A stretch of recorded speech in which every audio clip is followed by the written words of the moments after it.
Cek playlist bos ya, terima kasih. Sang penakluk bijak Season 74. Dalam sekejap mata, lebih dari 200 prajurit kavaleri ringan elit Liao musnah di tempat. Namun, tidak satu pun prajurit kavaleri berat dari wilayah barat daya yang tewas. Hal ini benar-benar menghancurkan semangat wakil pemimpin Liao. Orang-orang di sekitarnya juga tercengang, menyaksikan pemandangan ini dengan tak percaya. Orang-orang Liao yang perkasa, yang tanpa henti mengejar mereka melintasi ribuan mil, membuat mereka putus asa, semuanya telah mati. Lagi pula, dengan cara yang sesederhana itu. Mereka terdiam sesaat, seolah-olah tidak bisa mempercayainya. Ini, orang-orang Liao semuanya telah dibunuh. Seorang wanita angkat bicara, tampak terkejut. Orang-orang ini adalah tentara kita, benarkah? Seorang pria bergumam, tak percaya dengan apa yang terjadi. Benar sekali, San Haiguan, aku belum pernah melihat tim sekuat ini sebelumnya. Jenderal He Sen, aku belum pernah mendengar nama itu sebelumnya. Seorang lelaki tua juga dipenuhi keraguan. Tepat ketika semua orang dipenuhi keraguan, He Sen sudah mengangkat wakil pemimpin suku Liao dan berjalan mendekat seolah-olah sedang menggendong anak ayam. Orang-orang di sekitarnya terkejut dan ingin maju berlutut, tetapi He Sen melemparkan wakil pemimpin orang-orang Liao ke depan Li Tu. Dia membungkuk kepada Li Tu dan berkata, melaporkan kepada Jenderal, seluruh 200 orang Liao telah tewas, dan satu orang telah ditangkap. Jenderal Agung. Seketika itu juga, orang-orang di sekitarnya terkejut. Jenderal Zuo dan anak buahnya tidak menyadari hal ini. Namun, Jenderal Agung itu dikenal oleh semua orang di dunia saat ini. Jenderal Agung, yang bertanggung jawab atas semua urusan militer dan politik istana kekaisaran. Sejak wafatnya Jenderal Gu Tiansu, posisi ini kosong selama bertahun-tahun. Bahkan Yi Qiubei, jenderal yang paling dipercaya oleh mendiang kaisar, hanyalah seorang komandan kavaleri. Setelah Gu Tiansu, orang yang sekali lagi meraih posisi ini dengan rekor luar biasa adalah guru nasional, guru kekaisaran, dan raja peringkat pertama saat ini, Li Tu. Mungkinkah pemuda di hadapan saya ini adalah Li Tu yang terkenal dan sangat dihormati? Jenderal Agung, mungkinkah Anda adalah Li Tu? Tuan Li. Pria tua di samping Li Tu berbicara dengan tangan gemetar, seketika menjadi sangat bersemangat. Semua orang menatap Li Tu dengan penuh ketegangan, tampak sangat khawatir tentang jawabannya. Li Tu bergerak sedikit, melirik semua orang, dan berkata, saya Li Tu, warga desa sekalian. Maaf saya terlambat, itulah sebabnya kalian sangat menderita. Kata-katanya sangat berat. Bangsa Liao telah menyebabkan kerusakan yang tidak dapat diperbaiki. Tuan Li, ini benar-benar Tuan Li. Tuan Li telah membawa pasukannya. Akhirnya kita punya jalan keluar. Jalan keluar. Seketika itu juga, orang-orang yang hadir menjadi bersemangat. Tiba-tiba, ratusan orang berlutut serempak di hadapan Li Tu, wajah mereka dipenuhi harapan dan kegembiraan. Setelah lolos dari maut dan diselamatkan pada saat-saat terakhir, Li Tu kini dipandang oleh mereka seolah-olah seorang dewa tiba-tiba turun dari langit. Lagi pula, mereka sudah mendengar legenda tentang Li Tu itu berkali-kali. Dia sudah datang. Oleh karena itu, pasti ada harapan. Musuh akan dikalahkan, dan korupsi akan diberantas. Hanya rakyat jelata yang akan dia lindungi dengan nyawanya. Li Tu buru-buru melangkah maju dan berkata, saudara-saudara sebangsa, tolong jangan lakukan ini. Tolong bangun, tolong bangun. Dia membantu orang-orang itu berdiri satu persatu, dan lelaki tua yang memimpin mereka menangis sambil berkata, semuanya, berdiri. Kita semua tahu bahwa Tuan Li Tu tidak suka orang berlutut di hadapannya. Jangan sampai kita menyulitkan Tuan Li Tu. Semua orang berdiri. Li Tu kemudian berkata, Tuan-tuan, saya sekarang telah memimpin pasukan saya ke timur laut. Yakinlah, dari manapun para barbar ini berasal, saya akan mengirim mereka kembali ke tempat asal mereka. Mereka telah membunuh begitu banyak orang kita, aku akan membuat mereka membayar dengan darah mereka. Kata-katanya dipenuhi dengan niat membunuh. Di belakang mereka, wakil pemimpin gerombolan itu gemetar ketakutan. Hutang darah harus dibayar dengan darah. Hutang darah harus dibayar dengan darah. Hutang darah harus dibayar dengan darah. Orang-orang berteriak serempak, suara mereka bergema di seluruh lembah.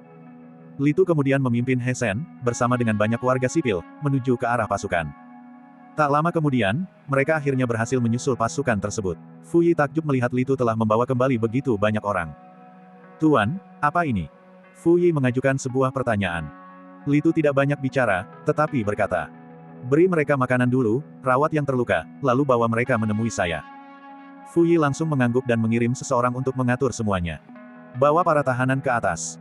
Begitu Li Tu berbicara, He Sen langsung menyebut nama wakil pemimpin suku Liao. Wakil pemimpin bangsa Liao, setelah melihat pasukan barat daya yang berjumlah 50.000 orang berbaris maju, merasa ketakutan. Ia sangat yakin bahwa rencana besar bangsa Liao untuk menghancurkan Tiongkok kemungkinan besar akan gagal. Pada saat itu, ia berlutut dengan putus asa. Katakan padaku, bagaimana kau bisa melewati San Haiguan? Berapa banyak unit kavaleri yang masih menyapu daerah ini? Li Tu mengajukan pertanyaan itu dengan dingin. Wakil pemimpin bangsa Liao hanya mencibir. Meskipun kesombongannya telah hancur sepenuhnya, ia masih mempertahankan sifat haus darah bangsa Liao. Kau ingin aku mengungkapkan sesuatu? Jangan pernah berpikir untuk melakukannya. Dia menatap Li Tu dengan ekspresi rumit, lalu berkata. Aku pernah mendengar tentangmu, Li Tu. Kudengar kau mengalahkan penguasa 9 daun Nether, tapi timur laut akan menjadi kuburanmu. Sehebat apapun pasukanmu, mereka akan dikalahkan oleh kami. Sebelum dia selesai berbicara, Li Tu sudah menamparkan wajahnya. Memukul. Terdengar suara tamparan keras. Wakil pemimpin itu terjatuh ke tanah dan memuntahkan darah. Li Tu berjalan mendekat dan berkata dengan dingin. Apakah kamu berpikir bahwa jika kamu tidak berbicara, aku tidak akan tahu niatmu? Aku tidak akan membunuhmu. Ketika Li Tu berbicara, mata wakil pemimpin itu melebar sesaat, lalu secercah harapan untuk bertahan hidup muncul di matanya. Jika seseorang bisa hidup, siapa yang ingin mati? Li Tu berkata dengan dingin. Potong tangan dan kakinya, cungkil matanya, potong hidungnya, biarkan dia hidup, ikat dia ke kudanya, dan biarkan dia berguling. Begitu mendengar itu, wakil pemimpin tersebut langsung jatuh ke dalam ruang bawah tanah berisi es. Tidak, Li Tu, jika kau berani, bunuh aku. Jangan biarkan aku menderita sedikit demi sedikit, dasar binatang. Dia membuka mulutnya dan mengumpat, rasa takut dan kebenciannya melonjak dalam sekejap. Namun, sesaat kemudian, dia menjerit. Li Chanen mengayunkan pedang panjangnya dan lengannya terputus. Penyiksaan dimulai. Li Tu, Marsekal Nurhare akan memastikan kau mati dengan kematian yang mengerikan. Aku akan menunggumu di alam baka. Kau akan mati. Hinaan dari wakil pemimpin itu tiada henti. Fu Yi bertanya, agak bingung. Jenderal, untuk apa repot-repot?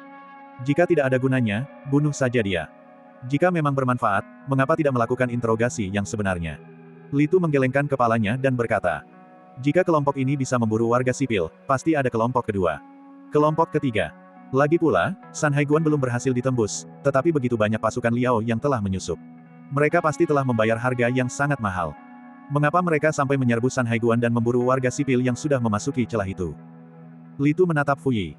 Fu Yi berpikir sejenak, lalu tiba-tiba berkata. Mereka ingin membunuh semua warga sipil. Apa gunanya menargetkan mereka dengan cara ini? Fu Yi tidak bisa memahaminya. Li Tu menghela napas panjang dan berkata. Dengan membantai penduduk kota yang berjarak 1000 mil dan menciptakan kepanikan, orang-orang di dalam dan di luar celah gunung akan secara spontan meninggalkan San Haiguan dan bermigrasi ke pedalaman negara. Dengan cara ini, bagaimana kota terpencil San Haiguan dapat bertahan lama? Pasti ada beberapa ahli di antara orang-orang Liao. Inilah maksud yang telah dipahami oleh Li Tu. Ini satu-satunya penjelasan.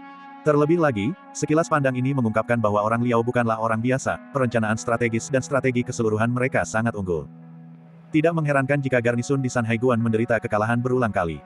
Saya khawatir para jenderal di San Haiguan itu masih belum tahu mengapa mereka tidak pernah bisa mempertahankan sebuah jalur pendakian. Di balik pasukan Liao, mereka yang merancang strategi dan rencana untuk mereka adalah musuh sejati dalam perjalanan ini. Fu Yi tiba-tiba menyadari. Bagian 732. Tak lama kemudian, orang-orang telah menerima makanan dan biji-bijian, dan mereka kenyang serta puas. Bahkan mereka yang terluka pun menerima perawatan medis yang layak. Fu Yi kemudian memimpin mereka ke sana. Saudara-saudara sebangsa, apakah kalian sudah merasa lebih baik sekarang? Li Tu berbicara dengan suara pelan. Ketika orang-orang melihat Li Tu lagi, rasa syukur mereka sama sekali tidak berkurang, tetapi malah bertambah, dan mata mereka dipenuhi dengan rasa hormat. Tuan Li, kami jauh lebih baik sekarang. Kami belum makan kenyang selama 7 atau 8 hari. Sekarang, kami tidak hanya kenyang, tetapi kami juga diberi pakaian baru berlapis kapas dan bahkan luka-luka kami dibalut dengan hati-hati. Tuan Li, pasukan timur laut kami belum pernah memperlakukan rakyat kami seperti ini sebelumnya. Pria itu berbicara dari lubuk hatinya yang terdalam. Yang lain juga ikut berkomentar, memuji pasukan dari wilayah barat daya. Sepanjang proses tersebut, bahkan para prajurit pun tidak menunjukkan ketidaksabaran sama sekali. Itu sangat langka. Li Tu tersenyum tipis dan berkata, inilah yang seharusnya kita lakukan. Saya ingin meminta bantuan kalian semua, warga desa, apakah tidak apa-apa? Mendengar hal itu, banyak rakyat jelata tampak bingung. Mereka hanyalah sekelompok orang biasa, bagaimana mungkin mereka bisa membantu Li Tu, raja tingkat pertama? Tuan Li, silakan bicara. Selama masalah Anda dapat ditangani dengan baik, saya bahkan tidak akan gentar jika Anda membunuh saya. Seorang pria berbicara dengan lantang, ekspresinya penuh keberanian. Li Tu mengangguk, melirik ke sekeliling, dan berkata, mulai hari ini, silakan menuju San Haiguan. Kembalilah ke rumah Anda dan kuburkan kerabat dan teman Anda yang telah meninggal. Aku tahu tempat ini telah menyebabkan kalian terlalu banyak penderitaan, tetapi aku, Li Tu, dengan ini membuat janji kepada kalian semua. Mulai hari ini, orang-orang Liao tidak akan lagi mampu menimbulkan ancaman sedikit pun bagimu. Sebuah pernyataan yang sangat tegas. Mendengar hal itu, orang-orang menjadi terkejut. Apakah ini permintaan Li Tu? Itu terlalu mudah. Namun, beberapa orang tampak agak takut. Lagi pula, dikejar oleh orang-orang Liao dan memiliki kenangan di bantai telah menanamkan rasa takut yang mendalam terhadap orang-orang Liao dalam diri mereka. Sayang sekali, sulit untuk meninggalkan tanah kelahiran. Jika tidak ada pilihan lain, siapa yang mau meninggalkan kampung halamannya dengan sukarela? Pada saat itu, seorang lelaki tua tiba-tiba angkat bicara. Ia melangkah maju dan berkata, "Ketika saya masih muda, saya juga pernah wajib militer dan bertempur dalam beberapa pertempuran, tetapi jujur saja, saya belum pernah melihat pasukan seperti ini sebelumnya. Tuan Li, saya tidak hanya berterima kasih kepada Anda karena telah menyelamatkan nyawa kami, tetapi juga karena saya percaya bahwa pasukan Qian Anda pasti dapat mengalahkan bangsa Liao. Jadi, terima kasih, Pak Tua. Mulai sekarang, saya akan kembali." Jasad istri saya masih terbaring di salju. Wajahnya dipenuhi keyakinan, tetapi juga bercampur dengan kesepian dan kesedihan. "Ya, kami percaya pada Tuan Li Tu. Ayo kita kembali." Bukankah semua orang melihat itu barusan? Begitu banyak orang Liao yang ganas dan kejam tidak ada apa-apanya dibandingkan pasukan Tuan Li Tu. "Ayo pulang." Seketika itu juga, banyak orang lain ikut angkat bicara. "Tuan Li, selamat tinggal. Ketika Anda mengalahkan bangsa Liao, orang tua ini akan menggunakan anggur berkualitas saya, yang telah saya simpan selama 60 tahun, untuk merayakan kemenangan Anda." Pria tua itu membungkuk dalam-dalam kepada Li Tu, lalu berbalik dan pergi, menunjukkan kemurahan hati yang besar. Semua orang pergi. Melihat mereka pergi, Li Tu menghela napas penuh emosi. Betapa kejamnya perang. Apa cara terbaik untuk mengakhiri perang? Sejarah menunjukkan bahwa itu bukanlah perundingan damai maupun penyerahan diri. Sebaliknya, mereka menggunakan kekerasan untuk melawan kekerasan. "Jenderal Zuo." Li Tu tiba-tiba berbicara. He Shen segera melangkah maju dan berkata, "Apa perintah Anda, Jenderal?" Li Tu berkata dengan tenang. "Kerahkan 3.000 kavaleri besi dan saya ingin kalian memusnahkan dan memenggal semua kavaleri ringan Liao yang telah menyusup ke celah ini secepat mungkin." Mendengar itu, ekspresi He Shen mengeras, dan dia langsung berkata, "Baik, Pak." Setelah itu, dia berbalik dan pergi. Tentara hanya membawa 10.000 kavaleri dalam perjalanan ini, dan sekarang hanya pasukan kecil yang dikirim untuk menyapu bersih orang-orang Liao, dengan 3.000 di antaranya telah dikirim. Ini jelas menunjukkan betapa Li Tu menghargai masalah ini. "Saya akan mengatur agar orang-orang pergi ke berbagai desa untuk menghibur warga." Fu Yi juga berbicara. Dia sudah memahami gagasan Li Tu. Hanya dengan cara ini rencana musuh dapat digagalkan. Selama rakyat tidak panik atau pergi, tanah timur laut ini akan selalu menjadi tanah Tiongkok. Bagaimana mungkin tanah yang tidak digarap oleh rakyat Tiongkok disebut wilayah kita? Sepencil apapun tempatnya, tetap dibutuhkan orang untuk menjaganya. Air dapat membawa perahu, tetapi juga dapat menenggelamkannya. Bagi militer, manusia juga seperti air. Li Tu mengangguk dan berkata, "Ketika militer dan rakyat bersatu, siapa di dunia ini yang dapat melawan kita?" Pasukan itu melanjutkan perjalanannya. Sekarang, di tengah bentang alam Tiongkok timur laut yang luas dan tertutup salju, sebuah jalur pegunungan yang megah berdiri tegak di hadapan dunia. Sanhaiguan. Sanhaiguan adalah penghalang terakhir antara dataran timur laut dan dataran tengah. Jalur ini dibangun dengan sangat megah, dengan tembok kota setinggi ratusan kaki, kuno dan mengesankan. Di tengah badai salju yang berputar-putar, ada perasaan kesepian yang tak terlukiskan. Jalur pegunungan yang megah ini telah berdiri di bumi selama ribuan tahun. Tak terhitung banyaknya dinasti yang telah memperbaikinya, dan tak terhitung banyaknya pertempuran berdarah yang telah terjadi di sini. Hari ini, di celah Sanhaiguan, para prajurit berbaju zirah berdiri berbaris, berdesakan dengan prajurit yang memegang busur dan panah yang kuat, menatap ke arah perkemahan tentara Liao yang tak berujung yang hanya berjarak selemparan batu dari celah tersebut. Dari dalam perkemahan musuh, suara ringkikan kuda perang yang samar dan nyanyian keras orang-orang Liao masih dapat terdengar. Namun Sanhaiguan benar-benar sepi. "Bos, menurut Anda bisakah kita bertahan?" Seorang prajurit menggosok tangannya yang membeku dan mengajukan pertanyaan kepada seorang komandan di sebelahnya. Wajah sang komandan dipenuhi kekhawatiran. Dia menggelengkan kepalanya dan berkata, "Apakah kamu punya teman di batalion kavaleri?" Prajurit itu terdiam sejenak, lalu berkata, "Memiliki." Komandan itu menepuk bahu prajurit tersebut dan berkata, "Jalinlah hubungan baik dengan teman-temanmu di batalion kavaleri, mereka mungkin bisa membantumu saat kau dalam pelarian." Setelah mengatakan itu, komandan tersebut berbalik dan pergi. Para tentara itu tampak benar-benar bingung. Di dalam aula komandan di Sanhaiguan. Dalam beberapa hari terakhir, semua jenderal penting Sanhaiguan telah berkumpul di sini. Jenderal Chen Jiantao, yang bertanggung jawab atas pertahanan wilayah timur laut, tampak khawatir dan telah meminum anggur pahit selama beberapa hari terakhir. Ia memasuki aula utama mengenakan mantel bulu cerpelai hitam dan duduk di kursi kehormatan. Para jenderal dari masing-masing pasukan perlahan memasuki aula utama. Xie Xiaodao, Jenderal Penakluk Utara, memimpin 7.000 pasukan kavaleri dari San Haiguan, Zhang Linbo, Jenderal Penjaga Utara dengan panahnya, dan Wu Sangui, Jenderal Penjaga Timur dengan infanterinya. Wilayah timur laut Tiongkok selalu memiliki pertahanan yang kuat. Jenderal Wei adalah seorang jenderal dengan pangkat yang sama dengan jenderal kiri dan jenderal kanan. Ia berada di urutan kedua setelah jenderal besar, jenderal kavaleri terbang, dan jenderal kereta perang dan kavaleri. Para jenderal ekspedisi utara, ekspedisi selatan, ekspedisi barat, dan ekspedisi timur memiliki pangkat satu tingkat lebih rendah daripada jenderal pengawal kiri dan pengawal kanan. Di bawah 4 jenderal ekspedisi terdapat 4 jenderal garnison, jenderal yang bertugas di barat, jenderal yang bertugas di selatan, jenderal yang bertugas di utara, dan jenderal yang bertugas di timur. Dalam menghadapi hanya orang-orang Liao di timur laut, Istana Kekaisaran memiliki 1 jenderal pengawal, 1 jenderal 4 ekspedisi, dan 2 jenderal 4 garnison. Sikap militer seperti itu sungguh mengesankan. Sebelumnya, wilayah timur laut memiliki kekuatan sebanyak 120.000 orang. Hal ini tentu saja karena ketika Adipati Dongzonyi berkuasa, ia menempatkan pasukannya di luar wilayah ibu kota untuk mempertahankan posisinya dan mencegah kaisar memecah belah pasukannya. Namun kini, hanya dalam 1 bulan, pasukan yang berjumlah 120.000 orang telah menyusut menjadi hanya 60.000 atau 70.000 orang. Kerugiannya sangat besar. Seandainya bukan karena fakta bahwa jalur terakhir ini, San Haiguan, mudah dipertahankan dan sulit diserang, ditambah dengan perubahan cuaca yang tiba-tiba, dengan salju tebal yang menutupi tanah dan mencegah orang-orang Liao melancarkan serangan, mereka mungkin sudah pergi sepenuhnya. Sebelum Jenderal Wei, Chen Jiantao, sempat berbicara, ia sudah menghela napas dan berkata, "Para jenderal, dilihat dari cuaca di luar celah gunung, salju mungkin akan mencair dalam 2 hari. Strategi apa yang kalian miliki untuk mempertahankan kota ini?" Dia tidak lagi berbicara tentang strategi untuk mengalahkan musuh, tetapi malah mencari strategi untuk mempertahankan kota. Sekadar mampu bertahan saja sudah sangat terpuji. Bagian 733. Mendengar itu, para jenderal di ruangan tersebut terdiam sejenak. Mereka saling memandang, mata mereka menunjukkan kekhawatiran.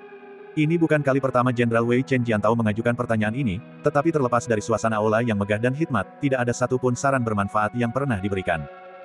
Jenderal Chen, menurut saya, San Haiguan sekarang adalah celah terpencil. Sekalipun kita bertempur sampai mati, kita tidak akan mampu bertahan lama. Mari kita kirim para prajurit pergi sesegera mungkin. Jenderal Zhang Linbo, Jenderal Penjaga Utara, berbicara. Ia agak gemuk dengan wajah yang berisi, dan ekspresinya agak tidak menyenangkan. Dia tahu bahwa menyarankan pelarian seperti itu bukanlah ide yang bagus, tetapi situasinya sudah terlanjur terjadi, dan bahkan para prajurit dari ketiga pasukan pun menyadari bahwa mereka tidak dapat mengalahkan orang-orang Liao sekarang. Semangat pasukan telah runtuh, tinggal di sini sama saja dengan menunggu kematian. Jika dia tidak menekan pemberontakan itu dengan keras, banyak jenderalnya mungkin sudah memimpin pasukan mereka untuk melarikan diri. Tidak ada yang menginginkan pertarungan sungguhan sampai mati. Jenderal Wei, Chen Jiantao, segera mengangkat alisnya, secerca kemarahan terpancar di matanya, dan menatap Zhang Linbo, sambil berkata, "Jenderal Zhang, apakah maksud Anda saya harus memimpin pasukan saya untuk meninggalkan celah gunung dan melarikan diri?" Ia berada di puncak karirnya dan telah lama dipercaya oleh Adipati Protektorat. Ia adalah bintang yang sedang naik daun di antara para jenderal istana, dan beberapa bahkan mengatakan bahwa bakatnya setidaknya sebanding dengan Jenderal Yi Qiubai. Dia masih punya kesempatan untuk melangkah lebih jauh, jenderal kereta perang dan kavaleri adalah tujuannya. Namun, setelah mengalami kekalahan berulang kali, jika ia meninggalkan jalur tersebut dan melarikan diri, masa depannya akan hancur total. Zhang Linbo menundukkan kepalanya, tidak berani berkata apa-apa. Petik 2. Jika kita mundur, orang-orang Liao akan merebut San Haiguan dan dapat langsung menyerbu dataran tengah. Ibu kota akan berada dalam bahaya, dan kita akan menjadi orang berdosa untuk selama-lamanya. Jenderal Xie Xiaodao, Jenderal Ekspedisi Utara, berbicara dengan susah payah. Ia adalah seorang jenderal tua dengan rambut perak dan janggut putih, dan ia sangat berpengalaman. Bahkan Chen Jiantao sering berkonsultasi dengannya mengenai strategi. Xie Xiaodao memandang Jenderal Chen Jiantao dan berkata, "Jenderal, menurut pendapat saya, mustahil bagi kita untuk melancarkan serangan pendahuluan sekarang, dan mempertahankan kota juga akan sulit. Orang-orang Liao sulit ditangkap dan kita bukan tandingan mereka. Kecuali jika sejumlah besar bala bantuan tiba, tetapi situasi politik di istana baru saja berubah, dan kaisar baru-baru saja naik tahta. Meskipun guru besar Litu terkenal di seluruh negeri, saya khawatir beliau tidak akan dapat menyediakan sumber daya apapun untuk mendukung kita saat ini.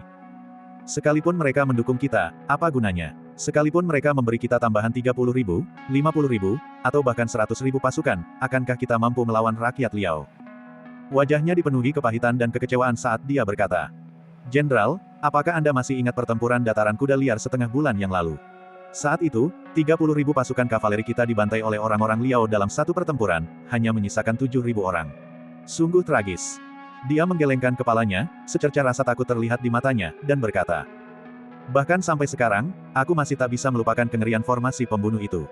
Pasti ada dalang di balik orang-orang Liao, dengan cara yang tak terduga dan ilahi.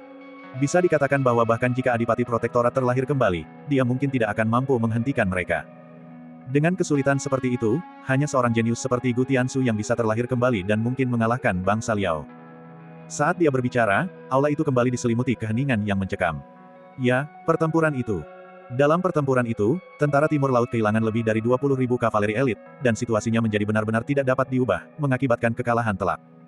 Setelah berjuang begitu keras selama ini, mereka bahkan belum berhasil meraih satu kemenangan kecil pun. Setiap pertempuran mengakibatkan kerugian besar. Bahkan mencoba untuk saling membunuh dengan membunuh 1.000 musuh sementara kehilangan 800 musuh sendiri adalah hal yang mustahil. Oleh karena itu, moral para prajurit telah hancur total akibat serangan orang-orang Liao.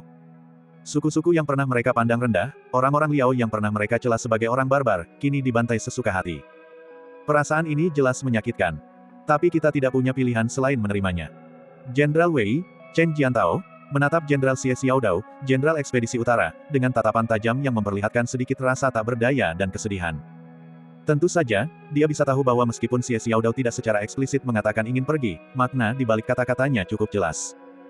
Bahkan ketika kekuatan militer mereka berada di puncaknya, mereka tidak mampu menghentikan serangan rakyat Liao, jadi mereka tidak akan mampu melakukannya sekarang. Chen Jiantao menggenggam erat gelas anggur di tangannya, anggur pahit itu mencerminkan suasana hatinya. Tatapannya perlahan mengeras, dan dia berkata, "Tidak, kita sama sekali tidak bisa mundur. Sekalipun aku mati, aku akan mati di sini, di Sanhaiguan." Dia mengangkat matanya, mengamati banyak jenderal di arena, dan berkata, "Saya menyadari kekhawatiran dan ketakutan Anda. Semua orang memahami situasi saat ini. Aku tidak akan memaksa kalian. Jika kalian ingin membelot, jangan sampai aku tahu, jika tidak, pedangku tidak akan menunjukkan belas kasihan. Tuan-tuan, bubarlah. Aku, Chen Jiantao, akan hidup dan mati bersama Sanhaiguan." Ekspresinya tampak tegas. Bukan berarti dia benar-benar ingin mati, dia tahu bahwa jika dia tetap tinggal, dia pasti akan mati. Selain itu, mereka akan meninggal tanpa tempat pemakaman. Namun, sebagai seorang jenderal, ia juga memiliki kebanggaan batinnya sendiri, lebih menghargai reputasinya daripada nyawanya. Lebih baik mati dalam pertempuran daripada menjalani hidup yang sengsara. Ini adalah upaya terakhir. Wajah para jenderal semakin tampak jelek. Sepertinya Chen Jiantao bertekad. "Bagus, Jenderal Chen, saya mengagumi Anda." Pada saat itu, Jenderal Wu Sangui, Jenderal Penjaga Timur, tiba-tiba berdiri, matanya dipenuhi kekaguman, dan berkata, "Sebenarnya, ada pilihan ketiga selain melawan atau menyerah." Tatapannya tajam. Semua orang di ruangan itu langsung terkejut. Apa artinya ini? Apakah Jenderal Zhendong memiliki rencana yang brilian? Chen Jiantao sedikit mengerutkan kening. Dia tahu Wu Sangui cukup cakap, karena Wu Sangui pernah menjadi bawahan Gu Tiansu. Bisa dikatakan bahwa jika bukan karena kebangkitan Adipati Dong Zonyi, status Wu Sangui saat ini mungkin jauh lebih tinggi daripada 4 jenderal garnison. Konon ada cerita di balik alasan Wu Sangui bergabung dengan Duke Dong Zonyi, tetapi dia sendiri tidak mengetahuinya. "Katamu." Chen Jiantao berbicara. Wu Sangui tersenyum tipis dan berkata, "Sesungguhnya, tuan-tuan, apa yang dicari oleh rakyat Liao, tidak lain hanyalah tanah." Dia melirik para jenderal, dan ekspresi waspada muncul di wajah semua orang. Apa yang sebenarnya ingin disampaikan Wu Sangui? Chen Jiantao mengerutkan keningnya lebih dalam lagi. Wu Sangui tersenyum dan berkata, "Kalian semua pasti mengerti maksudku. Tanah yang diduduki oleh orang-orang Liao semuanya berupa padang rumput tandus, yang hanya bisa digunakan untuk penggembalaan ternak dan bukan untuk bercocok tanam. Karena itu, mereka gemar menjarah dan sangat biadab. Sekarang, mereka telah merebut setengah dari tanah di dataran timur laut. Menurut pendapat saya, akan lebih baik untuk mengajukan petisi ke pengadilan dan memintanya untuk memberikan tanah yang telah direbut oleh rakyat Liao kepada rakyat Liao, dan untuk mengangkat pemimpin rakyat Liao sebagai raja. Rakyat Liao, yang tidak menyadari situasi sebenarnya, pasti akan mengira kita telah menyerah. Dengan imbalan dan tanah yang akan diberikan, mereka akan dengan senang hati menerimanya, dan perang pasti akan berakhir. Tetapi jika mereka menerima imbalan kami, mereka akan menjadi negara vasal Tiongkok. Kami akan memberikan beberapa imbalan kepada mereka setiap tahun untuk menenangkan mereka, dan situasi di timur laut akan sepenuhnya stabil. Ini adalah solusi jangka panjang untuk perdamaian dan stabilitas." Dia berbicara dengan fasih. Semua orang di ruangan itu terkejut dan heran. Awalnya, hal itu tampak tidak masuk akal, tetapi setelah diteliti lebih lanjut, ternyata masuk akal. Ya, kita tidak bisa mengalahkan orang-orang Liao saat ini. Menyerah dan mencari perdamaian akan membuat mereka tampak tidak kompeten, memalukan bagi bangsa, dan tentu saja akan menjerumuskan mereka ke dalam rasa malu. Namun, Hal ini sama saja dengan menaklukkan bangsa Liao dengan kemurahan hati, yang juga akan menghentikan mereka dari menyerang, dan rakyat dapat diberitahu bahwa bangsa Liao menghormati Tiongkok dan telah menerima imbalan dari Tiongkok.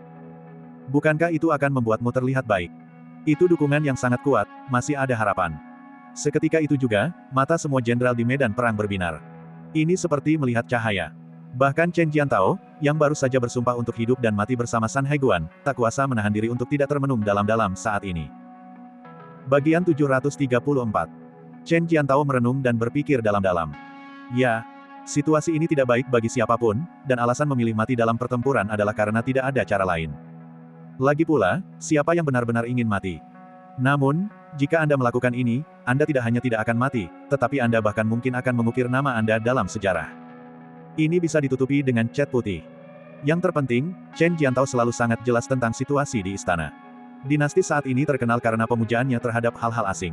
Jika para menteri di istana tahu bahwa ini akan memungkinkan orang Liao untuk menjadi negara asing, itu akan menjadi prestasi besar. Sangat bagus. Ketika atasan memiliki preferensi tertentu, bawahan akan mengikutinya secara ekstrim. Pada saat itu, dia hampir sudah mengambil keputusan. Melakukannya dengan cara ini adalah pilihan terbaik. Ia tak kuasa menahan diri untuk tidak menatap Wu Sangui dalam-dalam, berpikir dalam hati bahwa ia memang bawahan Gu Tiansu kala itu, dan wawasan seperti itu adalah sesuatu yang tidak mungkin dimiliki oleh orang biasa. Yang lain memandang Wu Sangui dengan sangat terkejut. Sejak bergabung dengan Korps Angkatan Darat Timur Laut, Wu Sangui belum memiliki prestasi yang luar biasa. Biasanya, semua orang memperlakukannya sebagai jenderal biasa. Meskipun mereka tidak menunjukkan rasa tidak hormat kepadanya, mereka juga tidak terlalu memperhatikannya. Pada saat ini, mereka semua merasa bahwa pria ini memiliki karakter yang luar biasa dan wawasan yang istimewa. Jenderal Chen, bagaimana menurut Anda? Xie Xiaodao berbicara sambil menatap Chen Jiantao. Ini memang sebuah kompromi. Jenderal, hanya ini yang bisa kita lakukan. Jenderal Zhang Linbo, Jenderal Penjaga Utara, juga memandang Chen Jiantao dengan penuh antusias. Bisa. Chen Jiantao mengangguk dan hanya mengucapkan satu kalimat itu. Seketika itu, suasana di aula menjadi rileks, dan kesuraman serta kekhawatiran beberapa hari terakhir lenyap seketika. Bagus, itu luar biasa. Sekarang apa yang perlu kita khawatirkan? Saudara Wu, rencanamu telah menyelamatkan nyawa puluhan ribu tentara kita. Haha, Saudara Wu, dengan rencana yang begitu brilian, hanya masalah waktu sebelum Anda dipromosikan dan diberi gelar bangsawan oleh Istana Kekaisaran. Semua orang memberi selamat dan memuji Wu Sangui. Wu Sangui hanya tersenyum tipis dan tidak berkata apa-apa. Tidak ada yang menyadari kedinginan yang tersembunyi di matanya. Jenderal, mohon sampaikan petisi kepada pengadilan sekarang juga. Pada saat yang sama, kita harus mengirim seorang jenderal untuk bernegosiasi dengan rakyat Liao. Xie Xiaodao angkat bicara, sekarang setelah mereka melihat secercah harapan, mereka tidak bisa menunda lebih lama lagi, jika tidak, orang-orang Liao akan menyerang kota, dan akan terlambat untuk mengatakan apapun. Chen Jiantao mengangguk dan berkata, "Seseorang, buatlah draft surat peringatan untuk melaporkan masalah ini ke ibu kota." Lalu dia menatap sekelompok jenderal itu dan berkata, "Jenderal mana yang bersedia secara pribadi memasuki kubu musuh dan menegosiasikan masalah ini?" Tatapannya akhirnya tertuju pada Wu Sangui. Karena Wu Sangui yang mengusulkan ini, wajar jika dialah orang yang paling tepat untuk menanganinya. Namun Wu Sangui menggelengkan kepalanya dan berkata, "Tuan-tuan, saya yakin bahwa selama surat edaran ini dikirim ke ibu kota, Kaisar akan sangat gembira, dan semua pejabat akan mengajukan permohonan agar para jenderal kita dari Timur Laut mendapatkan penghargaan. Dan mereka yang pergi bernegosiasi akan menjadi orang-orang yang paling pantas mendapatkan pujian." Semua orang mengangguk dalam diam. Wu Sangui tersenyum tipis, menatap Jenderal Xie Xiaodao, dan berkata, "Jenderal, sebelum Anda pensiun untuk menikmati masa tua Anda, meraih prestasi sebesar ini, dan dipromosikan lebih lanjut, bukankah itu hal yang luar biasa?" Ekspresi Xie Xiaodao langsung berubah, gelombang kegembiraan meluap dalam dirinya, yang ia tekan saat berkata, "Bagaimana mungkin aku menerima ini? Seharusnya Jenderal Wu yang pergi, karena dialah yang merancang rencana ini." Wu Sangui membungkuk kepada Xie Xiaodao dan berkata dengan sungguh-sungguh, "Bukannya tanpa motif egois saya dalam ketidakpuasan saya terhadap Jenderal Xie. Tetapi sekarang keempat jenderal di istana sudah penuh, dan bahkan jika saya telah memberikan kontribusi, saya tidak dapat dipromosikan. Namun Jenderal, Anda tentu bisa melangkah lebih jauh. Kemudian posisi Jenderal Penakluk Barat akan kosong, dan istana pasti akan berkonsultasi dengan Anda. Pada saat itu, saya ingin meminta Anda untuk memberikan rekomendasi yang baik untuk saya." Melihat kejujurannya, semua orang mengangguk setuju. Xie Xiaodao mengangguk, mengerti. Ya, di atas 4 jenderal ekspedisi terdapat jenderal kiri, jenderal kanan, dan jenderal pengawal. Saat ini, keempat jenderal ekspedisi semuanya berada di posisi mereka, jika tidak ada lowongan, Wu Sangui tidak dapat dipromosikan. Namun keterbukaan pihak lain sangat membuatnya terkesan, dan dia langsung berkata, "Karena itu, saya tidak akan menolak lagi. Tolong kirimkan surat kepada orang-orang Liao, dan saya akan pergi ke perkemahan mereka malam ini untuk bernegosiasi. Chen Jiantao mengangguk dan hendak mengirimkan surat itu ketika tiba-tiba terdengar langkah kaki terburu-buru di luar. Minggir, kalian semua, minggir. Sebuah suara muda berteriak dengan marah. Jenderal Yi, Anda tidak bisa masuk. Jenderal Wei dan yang lainnya sedang membahas hal-hal penting. Terdengar suara tentara yang berusaha menghentikan mereka, tetapi kemudian terdengar jeritan ke Stong Kuan. Ekspresi semua orang sedikit berubah. Siapa yang berani menerobos masuk ke aula dewan? Semua orang menoleh serentak, hanya untuk melihat seorang jenderal muda. Baju zirah putihnya kini berlumuran darah. Penampilannya acak-acakan, tetapi ekspresinya sangat ganas, seperti iblis yang baru saja muncul dari medan perang yang penuh pembantaian. Jenderal muda Yi Tian.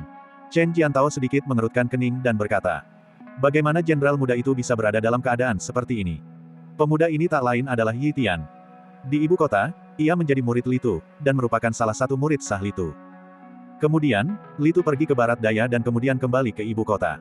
Dia bertarung sengit dengan Taois Zhou. Agar tidak terlibat atau terpengaruh, Yi Qiubei mengirim Yi Tian ke timur laut untuk berlatih. Saat ini ia menjabat sebagai kapten di Angkatan Darat Timur Laut. Wajah Yi Tian dipenuhi amarah saat dia berkata, Jenderal Chen, pasukan kavaleri ringan Liao telah menyusup ke Sanhaiguan dan membantai rakyat kita tanpa ampun. Bagaimana Anda bisa hanya berdiri dan menyaksikan ini terjadi? Dia mengepalkan tinjunya. Ekspresi Chen Jiantao perlahan berubah gelap, dan dia berkata, kau sudah pergi berperang. Yi Tian menggertakkan giginya dan berkata, ya, aku akan pergi berperang. Chen Jiantao membanting tangannya ke meja dan berteriak, beraninya kau. Semua orang terkejut, tidak menyangka Chen Jiantao akan semarah itu. Perlu dicatat bahwa meskipun pangkat Yi Tian tidak tinggi, bagaimanapun juga dia adalah putra Yi Qiubei. Yi Qiubei memegang posisi bergengsi, dan siapa yang tidak ingin berhubungan baik dengannya. Biasanya, semua orang memperlakukan Yi Tian dengan sangat sopan. Namun sekarang Chen Jiantao sangat marah. Apakah kamu tahu bahwa kamu telah melakukan kejahatan berat? Chen Jiantao menatap Yi Tian dengan marah. Yi Tian, tanpa gentar, menatap langsung ke arah Chen Jiantao dan berkata, kejahatan apa yang telah saya lakukan? Aku sudah berulang kali memerintahkanmu untuk tidak pergi berperang. Tetapi kau pergi berperang tanpa melaporkannya, yang berarti kau melanggar perintah militer sebelum pertempuran. Aku bisa mengeksekusimu di tempat. Chen Jiantao sangat marah. Yi Tian ini tidak mematuhi perintahku, ini adalah tanda penghinaan. Aku bisa mentolerir itu, tapi sekarang rencana besar baru saja diputuskan. Jika rakyat Liao mengetahui bahwa seluruh rakyat mereka telah dibunuh, apakah masih ada harapan untuk perundingan perdamaian? Hal itu pasti akan memicu pengepungan oleh orang-orang Liao. Pada saat itu, kita tidak hanya tidak akan bisa mendapatkan pahala besar, tetapi kita juga akan kehilangan nyawa kita. Jadi bagaimana mungkin dia tidak marah? Yi Tian tiba-tiba mengepalkan tinjunya, amarah membara di dalam dirinya. Dia tidak menunjukkan tanda-tanda akan mundur, dan berkata, Jenderal Chen, apa tujuan dari dinas militer kita? Ini untuk melindungi tanah air kita. Ini adalah kewajiban kita. Namun sekarang kau hanya peduli pada menjaga kekuatanmu, takut berkonflik dengan orang-orang Liao, ragu-ragu dan pengecut, menyaksikan banyak orang dibantai tanpa berbuat apapun. Katakan padaku, di mana rasa tanggung jawabmu? Di mana keberanianmu? Kau tidak layak menjadi Jenderal Wei. Dia mengucapkan setiap kata dengan jelas. Dia tidak layak menjadi seorang jenderal. Setelah mendengar itu, seluruh hadirin pun bersorak riuh. Bagian 735. Semua orang di ruangan itu menatap Yi Tian dengan tak percaya. Beraninya dia mengatakan hal seperti itu.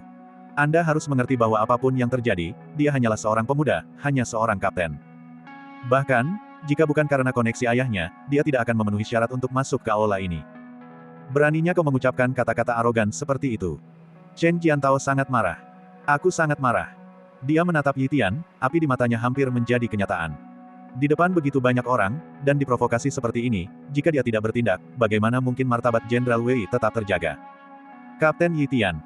Xie Xiaodao melangkah maju dengan angkuh dan sombong, lalu berkata, kamu sudah keterlaluan, kamu tidak pantas mengatakan hal-hal seperti itu. Jika bukan karena pengaruh ayahmu, bagaimana mungkin kau menerima perlakuan seperti itu di tentara Timur Laut? Tapi sekarang kau telah melanggar perintah dan berani tidak menghormati Jenderal Chen. Berlututlah sekarang dan minta maaf kepada Jenderal Chen, dan kami akan mengampuni nyawamu karena kenekatanmu di masa muda. Jika tidak, jangan salahkan kekejaman hukum militer. Dia adalah seorang jenderal tua, dan dia sangat memahami hal-hal ini. Ini untuk memberi Chen Jiantao dan Yi Tian jalan keluar, atau lebih tepatnya, untuk memberi Jenderal Yi Qiubei dan Jenderal Wei jalan keluar. Jika situasinya menjadi tegang, itu tidak akan baik bagi siapapun. Mendengar itu, Yi Tian langsung tertawa terbahak-bahak. Senyumnya tampak muram dan kecewa. Kekecewaan yang luar biasa. Hahaha, hahaha. Dia melirik semua orang di ruangan itu, dan tiba-tiba tatapan jijik dan meremehkan muncul di matanya. Dia melepas helm putihnya dan melemparkannya ke tanah. Pasukan besar berjumlah 70.000 orang di Sanhaiguan telah dikalahkan sepenuhnya. Yi Tiantang, seorang pria terhormat sejati, merasa jijik untuk bergaul denganmu. Sungguh disayangkan bahwa ke-200 saudaraku semuanya tewas di tangan orang-orang Liao. Chen Jiantao, ingat apa yang kau lakukan hari ini. Setelah selesai berbicara, dia berbalik untuk pergi. Turunkan. Chen Jiantao membanting tangannya ke meja, berdiri, wajahnya dipenuhi amarah. Dia tak peduli dengan apapun dan berteriak. Yi Tian telah melanggar perintah militer dan menunjukkan penghinaan terhadap jenderal ini. Para pengawal, jika pelanggarannya serius, dia akan dicambuk 30 kali dan dijebloskan ke penjara bawah tanah. Tiba-tiba, sekelompok orang mengepung Yi Tian. Yi Tian menatap Chen Jiantao dengan marah, tetapi sebuah pisau sudah ditodongkan ke lehernya. Ekspresi Chen Jiantao sangat dingin. Mungkin jika masalah ini ditangani dengan baik, saya akan dipromosikan menjadi jenderal kereta perang dan kavaleri. Saat itu, menurutmu ayahmu masih bisa mengendalikan aku? Dia mencibir, tak lagi peduli. Yi Tian dibawa pergi. Wu Sangui tiba-tiba berdiri dan berkata, Jenderal Chen, dengan melakukan ini, Anda telah sepenuhnya membuat Jenderal Yi Qiubai merasa tersinggung. Chen Jiantao berkata dengan suara berat. Strategi besar negara tidak boleh dirusak oleh bocah ingusan. Adapun ayahnya, biarkan dia pergi sesuka hatinya. Wu Sangui tersenyum tipis dan berkata, begini pendapatku, karena kita sudah berselisih dengan Yi Qiubai, kenapa tidak sekalian saja kita selesaikan sampai tuntas? Chen Jiantao bertanya dengan bingung. Oh, apa maksud Jenderal Wu? Wu Sangui berkata, kata demi kata. Potong tangan Yi Tian dan persembahkan kepada rakyat Liao sebagai hadiah. Wajahnya tampak sangat muram, dan kilatan dingin terpancar dari matanya saat dia berkata. Dengan cara ini, ketika orang-orang Liao mengetahui bahwa kita memotong tangan putra Jenderal Kavaleri untuk melindungi rakyat mereka, mereka pasti akan merasa berterima kasih dan bahagia. Perundingan perdamaian sudah di depan mata. Semua orang terkejut. 30 cambukan sudah merupakan hukuman yang sangat serius, tetapi Wu Sangui malah menyarankan untuk memotong salah satu tangan Yi Tian. Ini sudah keterlaluan, lagi pula, ayahnya adalah seorang jenderal kavaleri. Pada titik itu, faksi tentara Timur Laut dan Yi Qiubai akan sepenuhnya memutuskan hubungan, dan bahkan dapat dikatakan bahwa mereka akan menjadi musuh yang tidak dapat didamaikan. Semua orang terkejut, bahkan Chen Jiantao pun terkejut dan berkata, ini. Wu Sangui menatap Chen Jiantao dengan kilatan jahat di matanya, dan berkata, kata demi kata. Tanpa racun, tak ada pahlawan. Jenderal, selama perundingan damai berhasil, Anda akan menjadi jenderal kereta perang dan kavaleri. Tidak perlu takut pada Yi Qiubai sama sekali. Lagi pula, ketika saatnya tiba, jika putranya menghalangi perundingan damai, saya khawatir tidak ada yang bisa melindungi mereka. Chen Jiantao merenung, sementara berbagai pikiran melintas di benaknya. Ya, di dunia ini, Gu Tiansu telah meninggal, Adipati Dong Zhonyi telah meninggal, Kepala Istana Kekaisaran Yang Wanji telah meninggal, dan Taoist Zhou Yu telah meninggal. Era kejayaan generasi itu telah berakhir. Sekarang giliran generasi mereka untuk memerintah. Mengapa aku tidak bisa mendaki sampai ke puncak dan menjadi tokoh seperti Adipati Pelindung Negara? Jika kau takut bahkan pada Yi Qiubai, maka Jenderal, bukankah kau terlalu pengecut? Wu Sangui berbicara sambil tersenyum. Alis Chen Jiantao perlahan rileks, dan kilatan dingin terpancar dari matanya saat dia berkata. Potong tangannya. Jenderal Xie, ketika Anda pergi menemui rakyat Liao malam ini untuk menyepakati perundingan perdamaian, bawalah tangannya sebagai hadiah untuk mereka. Selain itu, gantung Yi Tian di tembok kota sebagai peringatan bagi dunia. Begitu dia memutuskan untuk melakukannya, dia tidak akan memberi ruang untuk kompromi dan akan bersikap sekejam mungkin. Seseorang yang berpengalaman dan tanpa ampun tidak akan pernah ragu atau menoleh ke belakang. Wu Sangui tersenyum, membungkuk dalam-dalam kepada Chen Jiantao, dan berkata. Selamat, Jenderal, selamat, Jenderal. Tak seorang pun tahu bahwa saat Wu Sangui menundukkan kepalanya, kebencian dan kemenangan di matanya meledak seperti banjir. Urgensi untuk berbaris menembus salju bahkan lebih besar. Sekarang, pasukan Litu akhirnya melihat Sanhaiguan, yang berdiri megah di dataran bersalju di kejauhan. Sanhaiguan. Terletak di antara pegunungan dan laut, tempat ini bernama Sanhaiguan. Gerbang pertama di bawah langit, yang menjulang tinggi di atas tembok besar, menawarkan pemandangan lanskap sekitarnya yang megah. Gerbang ini berdiri dengan gagah di antara langit dan bumi. Dari lantai 2 menara gerbang kota, seseorang dapat melihat seluruh kota Sanhaiguan dan hamparan hutan belantara yang luas di balik celah tersebut. Ke arah utara, kita dapat melihat tembok besar Jiaoshan yang megah, berkelok-kelok seperti naga raksasa, yang pernah mengubur daging dan darah prajurit yang tak terhitung jumlahnya. Ke selatan, laut tampak berkabut, dengan ombak putih bergulir seolah-olah menjulang tinggi. Di sekeliling Sanhaiguan, Menara Jingbian, Menara Muying, dan Menara Linlu berdiri seperti bintang-bintang yang mengelilingi bulan. Tempat ini telah menjadi penghalang untuk maju ke dataran tengah sejak zaman kuno. Yang disebut sebagai jalur pertama di bawah langit. Litu melihat menara gerbang kota di kejauhan dan tak kuasa menahan perasaan haru. Untuk mempertahankan diri dari musuh-musuh asing itu, leluhur kita telah lama memikirkan segala sesuatunya dan, dari segi lokasi geografis dan skala arsitektur, mereka telah menguasai seluruh jantung kekaisaran. Jika gerbang San Haiguan tidak jatuh, kekaisaran tidak akan hancur. Namun, kini musuh telah mendekati celah yang sulit ini. Jalan di depan masih panjang dan berat, tetapi kami siap untuk memulai kembali. Di bawah hamparan dataran bersalju yang luas, pasukan Li Tu perlahan mendekati San Haiguan. Jenderal, saya sudah mengirim orang untuk memberitahu para prajurit di San Haiguan. Fu Yi berbicara.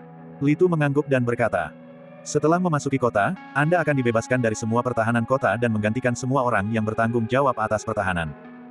Biarkan Chen Fang memimpin 5.000 pasukan untuk menjaga menara kota Jingdian, membentuk gerakan menjepit.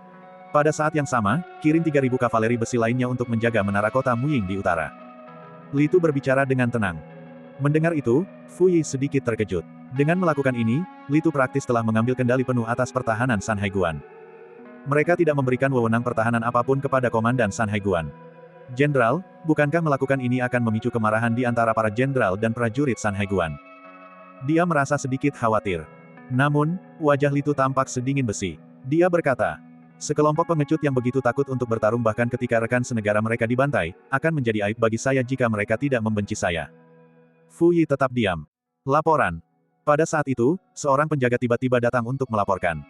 Melaporkan kepada jenderal, seorang utusan di dalam San Haiguan telah mengirimkan 16 pesan mendesak, yang tampaknya menuju ke ibu kota. Bagian 736. Fu Yi dan yang lainnya agak terkejut. Mengapa begitu banyak utusan dikirim pada saat ini? Mungkinkah telah terjadi perubahan besar? Li Tu sedikit mengangkat alisnya dan berkata, bawa mereka semua ke sini. Tak lama kemudian, lebih dari selusin utusan dari dalam San Haiguan ditangkap dan dibawa ke pengadilan oleh anak buah Fu Yi. Selusin orang itu terkejut melihat pasukan sebesar itu muncul di depan San Haiguan. Ekspresi wajah setiap utusan berubah drastis. Mereka dibawa ke hadapan Li Tu, dan Fu Yi langsung naik, menggeledah mereka, dan mengeluarkan surat-surat dari tubuh mereka. Beraninya kau, apa kau tahu ini surat yang dikirim mendesak oleh Jenderal Wei ke Istana Kekaisaran? Beraninya kau melakukan ini? Seorang utusan, dengan berani, angkat bicara dan menegur mereka. Fu Yi berkata dengan dingin. Ini tak lain adalah penasihat kekaisaran saat ini, Jenderal Agung, dan Pangeran Li Tu, seorang raja yang tiada tandingannya. Setelah mendengar itu, selusin lebih utusan tersebut segera menoleh ke arah Li Tu. Semua utusan tercengang. Li Tu. Siapa di dunia ini yang tidak mengenal nama ini hari ini? Apakah Li Tu benar-benar memimpin pasukannya sendiri ke sini? Para utusan itu sangat terkejut dan tidak berani mengucapkan sepatah kata pun. Mereka tahu bahwa Li Tu kini benar-benar berada di puncak kekuasaannya, dan bahkan dapat dikatakan bahwa ia mewakili istana kekaisaran sampai batas tertentu. Li Tu dengan tenang menerima surat itu, membukanya, dan melirik isinya. Alisnya perlahan mengerut, dan sorot matanya perlahan berubah dingin.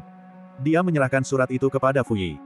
Fu Yi meliriknya dan langsung terkejut, lalu berkata, ini, bagaimana mungkin ini terjadi? Ini keterlaluan, ini keterlaluan. Dia sangat marah. Surat itu berisi saran dari Chen Jiantao, Komandan Garnisun San Haiguan, kepada Istana Kekaisaran. Surat itu menyatakan bahwa San Haiguan tidak dapat dipertahankan karena orang-orang Liao terlalu kuat, dan mereka tidak sebanding dengan mereka. Terlebih lagi, mereka bahkan menyarankan agar Istana Kekaisaran memberi hadiah kepada rakyat Liao berupa tanah yang telah mereka rebut. Fu Yi mengedarkan surat itu kepada para jenderal, dan seketika wajah semua orang berubah menjadi sangat muram. Apa ini? Chen Fang berbicara dengan marah, mengatakan, ini pengkhianatan. Kalah dalam pertempuran bukanlah hal yang memalukan, kehilangan wilayah bukanlah hal yang memalukan, tetapi menjadi tidak tahu malu. Menganggap ini sebagai suatu kelebihan, bahkan berusaha agar pengadilan secara terang-terangan menyerahkannya. Konyol, benar-benar konyol. Aku berasal dari keluarga miskin, jadi aku tidak mengerti ini. Dengan cara ini, Istana Kekaisaran mendapat kehormatan, dan para jenderal San Haiguan diberi penghargaan, tetapi hanya rakyat jelata yang kehilangan tanah dan keluarga mereka yang dibantai yang kehilangan segalanya. Para jenderal di sekitarnya semuanya memasang ekspresi marah di wajah mereka. Yang membedakan pasukan Qian pimpinan Li Tu dari pasukan lain adalah sebagian besar jenderalnya dipilih dari kalangan rakyat biasa. Oleh karena itu, mereka berani dan terampil dalam pertempuran, mengabaikan nyawa mereka sendiri, demikian pula, mereka juga memiliki perasaan yang mendalam terhadap rakyat jelata di lapisan bawah masyarakat. Aku ikut merasakan kesedihanmu. Oleh karena itu, begitu mereka melihat surat itu, mereka langsung mengerti siapa yang telah dirugikan. Apakah mungkin keempat orang tersebut memenangkan uang di meja mahjong? Ya, dengan cara ini, Istana Kekaisaran mendapatkan kehormatan, dan para pejabat mendapatkan substansi. Hanya rakyat jelata yang menderita kekalahan telak. Tidak ada yang peduli dengan kepentingan mereka. Tidak ada yang peduli dengan perasaan mereka. Mengorbankan warga sipil itu mungkin adalah cara termudah bagi mereka. Li Tu tetap tenang. Sekilas, Ia merasakan gelombang kemarahan, tetapi ia segera menenangkan diri, menyadari bahwa ia tidak boleh terlalu meremehkan batasan moral para birokrat itu. Anda tidak perlu pergi ke ibu kota, Anda bisa pergi ke San Haiguan bersama tentara. Li Tu melirik para utusan yang berjumlah banyak itu dengan acuh tak acuh. Para utusan saling bertukar pandangan kebingungan. Mereka telah menerima perintah dari Jenderal Wei, jika mereka tidak pergi. Li Tu tersenyum dan berkata, tentu saja kamu bisa pergi, tetapi apakah kamu bisa kembali hidup-hidup setelah pergi ke ibu kota adalah masalah yang sama sekali berbeda. Setelah mendengar itu, para utusan segera berlutut. Tidak, kami akan kembali bersama pangeran.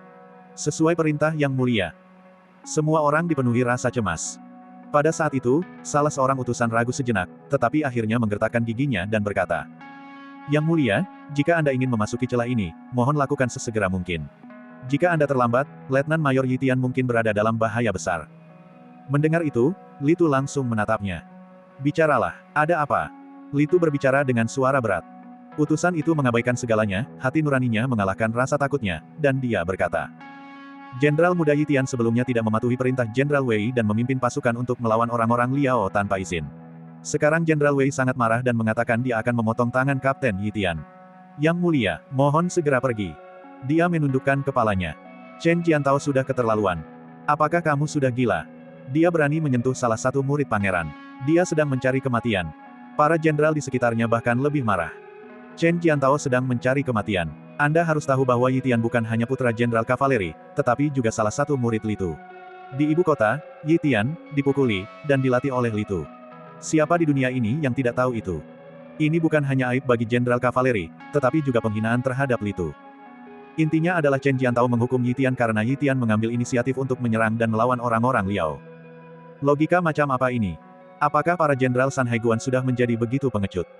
Jenderal yang rendah hati ini memohon izin untuk memimpin 300 pasukan kavaleri memasuki celah ini terlebih dahulu. Melihat kemarahan yang membuncah di mata Li Tu, Fu Yi segera melangkah maju dan berbicara. Kita harus melindungi Yitian sekarang juga. Li Tu mengangguk dan berkata, siapapun yang berani tidak menghormati saya akan dibunuh. Mendengar itu, Fu Yi merasa merinding. Dia segera berbalik dan pergi, memimpin unit kavaleri. Derap kaki kuda mereka menggelegar di dataran bersalju saat mereka melaju menuju San Haiguan. Li Tu berdiri, melirik jalan setapak yang menakutkan di depannya, dan berkata, bersiaplah memasuki San Haiguan. Oh, dan suruh He Shen untuk mengumpulkan semua kepala Liao yang ditangkap. Gerbang kota San Haiguan terlalu polos, seharusnya ada beberapa hiasan. Chen Fang mengangguk dan pergi. Pasukan terus maju. Saat ini, di menara gerbang kota San Haiguan, masih banyak orang di San Haiguan. Hari ini, kota itu dilanda kepanikan. Banyak orang menyebarkan desas-desus bahwa pasukan pemerintah juga akan segera mundur, menyebabkan ketakutan besar di kalangan masyarakat. Hei, menurutmu berapa lama San Haiguan bisa bertahan? Apa yang akan kita lakukan jika kota ini jatuh? Aku dengar dari seorang prajurit bahwa moral pasukan rendah, dan ada yang membelot setiap hari. Para barbar bahkan belum bergerak, dan hampir semua prajurit kita sudah melarikan diri.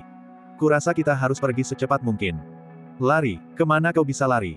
Jika kau meninggalkan San Haiguan sekarang, ada begitu banyak pasukan kavaleri ringan Liao yang berkeliaran di luar. Kau akan mati apapun yang terjadi. Sayangnya, kehidupan kita orang biasa begitu pahit. Banyak orang mendiskusikan masalah itu, wajah mereka dipenuhi kekhawatiran, kekecewaan, dan keputusasaan, namun mereka tidak punya pilihan lain. Sekarang, tampaknya jatuhnya kota adalah satu-satunya hasil yang mungkin, dan mereka akan menghadapi kematian serta segala macam pembantaian dan penghinaan. Hei, lihat, ada apa ini? Ada seseorang tergantung di tembok kota.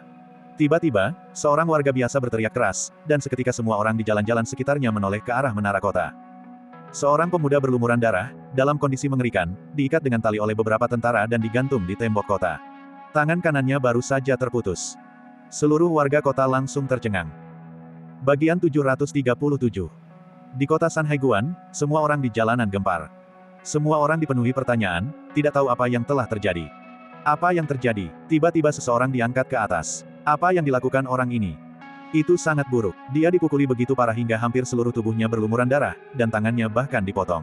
Aku ingat ada seorang pembunuh terakhir kali, dan dia tidak dipukuli separah ini. Saya rasa sebagian besar dari mereka adalah pembelot. Terlalu banyak pembelot akhir-akhir ini, jadi ini adalah peringatan bagi yang lain agar mereka tidak berani membelot lagi. Jika memang begitu, maka orang ini pantas mati. Semua orang lari, siapa yang akan peduli dengan kita orang biasa? Orang-orang di bawah mulai angkat bicara. Mereka tidak tahu yang sebenarnya dan hanya membuat tebakan liar. Kata-kata mereka mengungkapkan rasa jijik dan penghinaan. Banyak prajurit dan jenderal di dalam celah itu juga melihat ke arah mereka, dan cukup banyak dari mereka mengenali Yi Tian. Mereka semua tercengang. Apa yang terjadi? Bagaimana Jenderal Yi Tian bisa digantung seperti itu, dan salah satu tangannya dipotong? Jenderal Yi Tian selalu berani dan tak kenal takut dalam pertempuran, jadi mengapa dia dihukum seperti ini? Lagi pula, Jenderal Yi Tian adalah putra Jenderal Kavaleri. Siapa yang berani memperlakukannya seperti ini? Mungkinkah dia telah melakukan kejahatan yang tak terampuni?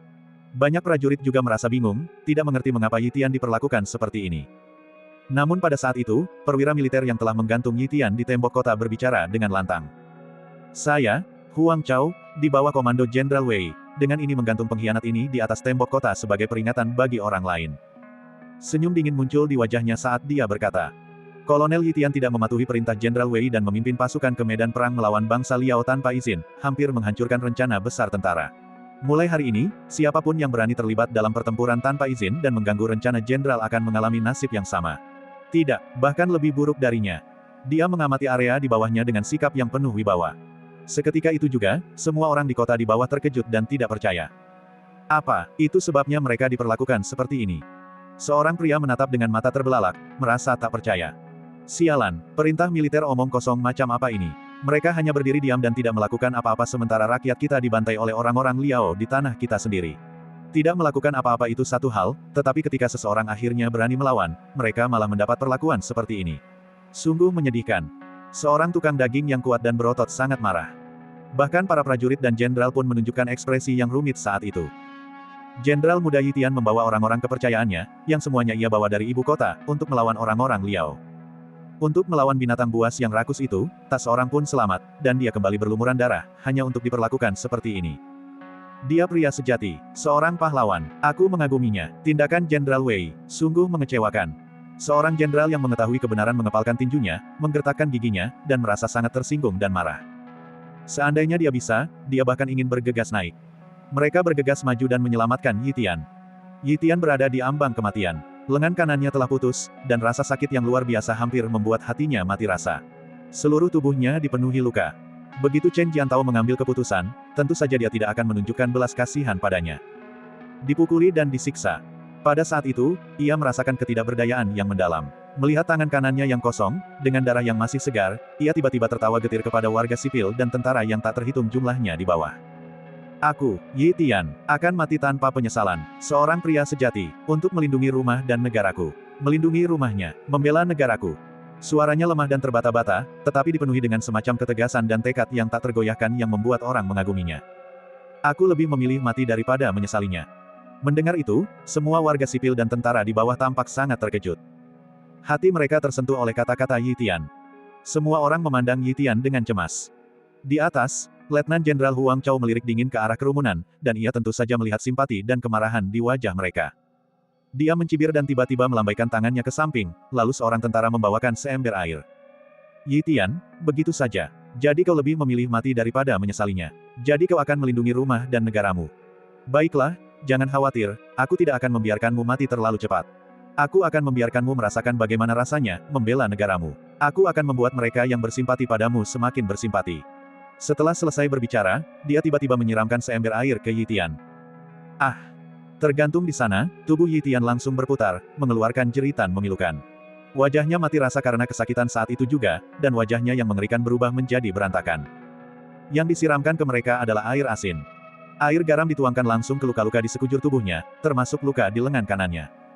Petik 2 titik. Rasanya asin, ini air asin, ini air asin. Di bawah sana, seorang pemuda yang berada relatif dekat sangat terkejut dan secara naluriah berseru. Seketika itu juga, kerumunan di sekitarnya memucat, semua orang menegang, jantung mereka berdebar kencang saat mereka menatap Yi Tian. Menuangkan air garam ke dalam luka seseorang.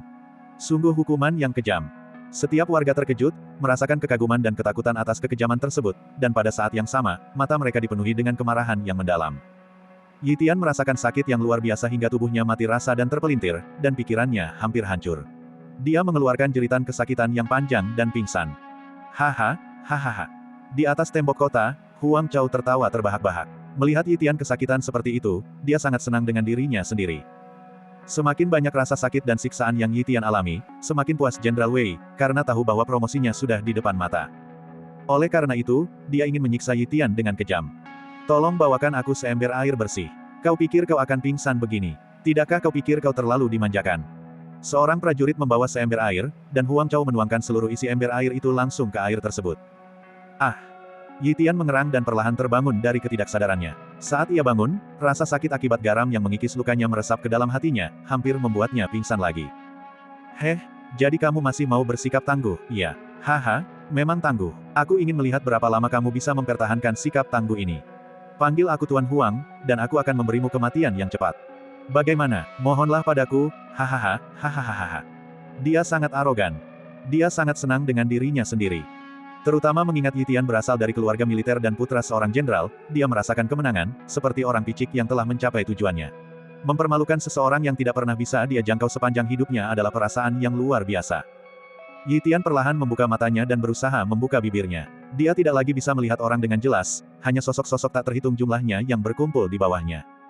Setetes darah keluar dari sudut mulutnya, dia hampir mengerahkan seluruh kekuatannya. Aku, Yi Tian, akan bertarung, tanpa penyesalan. Aku benci karena aku tidak mati oleh pedang kaum barbar, melainkan mati di tangan kalian, para penjahat. Kebencian berkobar di matanya, pada saat itu, semua dendam dan amarah dalam hidupnya meledak. Meskipun Yi Tian telah mati, roh pendendamnya akan berjuang untuk rakyat. Sungguh tragis. Engah. Yi Tian memuntahkan seteguk darah. Dia pantang menyerah. Dia tidak akan menyerah. Meskipun kehilangan satu lengan dan mengalami siksaan yang tak terhitung jumlahnya. Dia tetap sama. Semata-mata karena ada keyakinan di dalam hatiku, keyakinan yang perlu dipertahankan dengan nyawa dan darah. Sekalipun aku mati 9 kali, aku tidak akan menyesalinya. Dia sama sekali bukan pembelot, sebaliknya, dia terlalu berani dan ikut berperang melawan orang-orang Liao, itulah sebabnya dia tidak mematuhi perintah.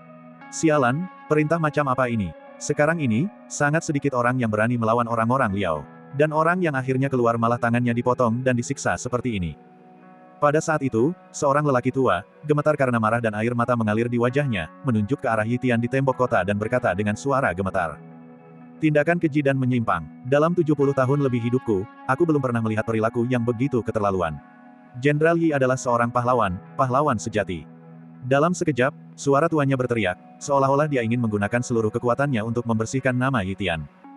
Kata-katanya yang diucapkan dengan suara tua dan gemetar bagaikan sebuah panji, seketika membangkitkan emosi semua orang di dalam celah gunung itu. Dia seorang pahlawan, dia memang seorang pahlawan. Pahlawan. Lepaskan dia. Dalam sekejap, banyak sekali orang di jalanan mibaufakan teriakan yang sama, masing-masing dari mereka sangat marah. Beberapa wanita meneteskan air mata saat ini.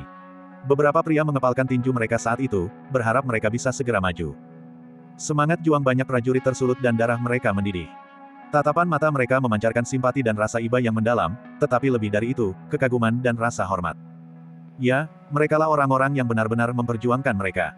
Selama berhari-hari lamanya, mereka menyaksikan pasukan yang telah bercokol di timur laut selama bertahun-tahun menderita kekalahan demi kekalahan, dan tidak berdaya untuk melawan rakyat Liao. Bahkan hingga kini, para prajurit tak lagi berani menjaga celah tersebut. Para desertir terus bermunculan, dan mereka telah menyaksikan orang-orang Liao mengamuk di dalam celah itu, tanpa ada cara untuk menghentikan mereka. Hanya Yi Tian yang berani bertarung, dan mampu bertarung. Namun, inilah perlakuan yang mereka terima. Pahlawan. Pahlawan. Lepaskan dia. Kerumunan di bawah berdesakan, dan warga sipil serta banyak tentara berteriak bersamaan. Sentimen publik sedang memuncak. Bagian 738. Sentimen publik sedang memuncak. Dalam sekejap, semua warga sipil, tentara, dan orang lain yang hadir meraung marah. Penyiksaan mengerikan yang dialami Yi Tian begitu tak tertahankan untuk mereka saksikan, mereka semua ingin segera bergegas membantunya. Huang Chao berhenti sejenak, dan ketika dia melihat orang-orang di bawah mendekati tembok kota dengan marah, dia tiba-tiba merasa merinding. Oh tidak, mungkinkah orang-orang rendahan ini sebenarnya menginginkan pemberontakan rakyat? Besar, berani. Dia menatap orang-orang di bawah dengan marah dan meraung. Apakah kau ingin mati? Yi Tian telah melanggar perintah militer dan pantas mati. Jika kau ingin membelanya, kau akan dihukum sebagai kaki tangan. Dengan suara desir, dia menghunus pedang panjangnya, mengarahkannya ke bawah, dan berteriak tajam. Pergi dari sini, siapapun yang mendekat akan mati. Para prajurit di sekitarnya juga menghunus pedang mereka secara serentak, mengamati orang-orang di bawah tembok kota dengan waspada. Rakyat jelata yang telah turun ke bumi semuanya tertegun sesaat, langkah mereka goyah. Bagaimanapun, mereka telah lama takut pada pemerintah dan memiliki ketakutan naluriah terhadap tentara yang mengacungkan pisau. Jangan takut, kita bisa melawannya sampai mati. Lelaki tua yang tadi berbicara tidak menunjukkan rasa takut. Dia melangkah maju, menatap Huang Chao, matanya yang tua dipenuhi amarah, dan berkata, "Lepaskan Jenderal Yi. Orang-orang itu langsung merasa bersemangat, dan mereka melangkah maju satu demi satu, tidak lagi mundur sejengkal pun. Bahkan seorang pria lanjut usia berusia 80-an pun tak gentar dan maju dengan penuh amarah untuk keadilan, jadi bagaimana mungkin mereka mundur selangkah lagi. Huang Chao langsung terkejut. Melihat kerumunan yang marah itu, dia tiba-tiba mulai meragukan pisau di tangannya. Seseorang, laporkan ke Jenderal Wei. Laporkan ke Jenderal Wei. Rakyat jelata yang tidak patuh ini telah memberontak. Mereka telah memberontak. Kata-katanya mengandung sedikit rasa takut. Saat ini, di dalam ruang Dewan San Haiguan, Jenderal Wei, Chen Jiantao, sedang menunggu. Jenderal-jenderal lainnya, termasuk Zhang Linbo, jenderal yang bertanggung jawab atas wilayah utara, dan Wu Sangui, jenderal yang bertanggung jawab atas wilayah timur, juga hadir. Semua orang sedang menunggu. Jenderal Xie Xiaodao, jenderal ekspedisi utara, telah berangkat. Dia membawa tangan Yitian yang terputus. Mereka sedang menunggu. Salju akan segera mencair. Saya harap Jenderal Xie Xiaodao benar-benar dapat membawa pulang kabar baik. Zhang Linbo tiba-tiba berbicara, gelas anggurnya sudah kosong, anggur panasnya sudah habis sama sekali. Hal yang sama juga dirasakan oleh yang lain. Demi mengetahui kondisi Xie Xiaodao tepat waktu, Chen Jiantao dan yang lainnya tidak berniat meninggalkan aula utama. Malam akan segera tiba. Jangan khawatir, orang-orang Liao akan dengan patuh mundur ketika salju mencair. Wu Sangui tersenyum tipis, dan tidak ada yang menyadari hawa dingin yang terpancar dari matanya. Chen Jiantao mengangkat cangkir anggurnya dan berkata, "Silakan, semuanya." Dia tetap tenang dan terkendali, karena tahu betul bahwa yang bisa mereka lakukan sekarang hanyalah menunggu dan melihat, dan bahwa mereka telah melakukan semua yang mereka bisa. Lalu semua orang mengangkat gelas mereka bersama-sama. Saat semua orang mengangkat gelas mereka. Laporan.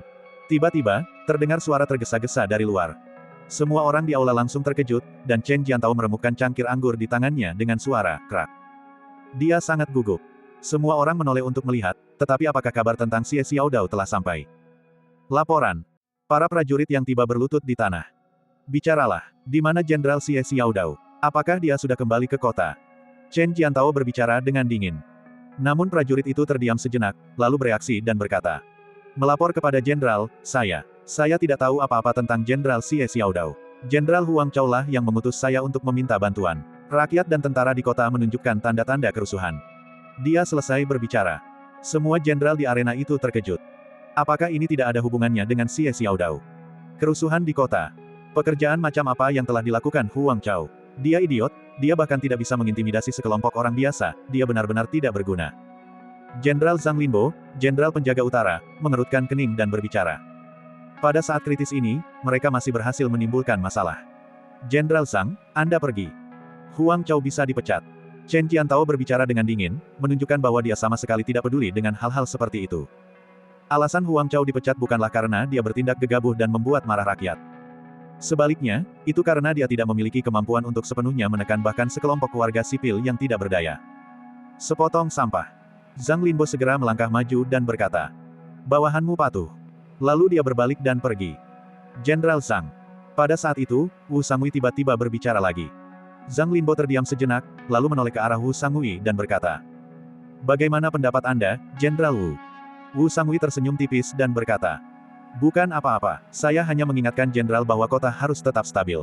Jika rakyat jelata benar-benar memberontak, penindakan tanpa ampun dan pertumpahan darah untuk mencegah mereka mungkin adalah pilihan terbaik." Zhang Linbo berkata, "Saya mengerti ini." Setelah mengatakan itu, dia pergi. Orang-orang berkerumun di sekelilingnya, membentuk kerumunan besar. Terlebih lagi, tren ini semakin intensif, dan orang-orang dari bagian lain San Haiguan juga berbondong-bondong menuju gerbang kota saat ini. Berita itu menyebar dengan cepat, dan semua orang marah. Selama periode ini, mereka sangat marah dan takut akan ketidakpedulian tentara, dan telah menekan kemarahan dan ketakutan mereka terlalu lama. Insiden ini secara langsung menjadi pemicunya. Kemarahan rakyat pun berkobar.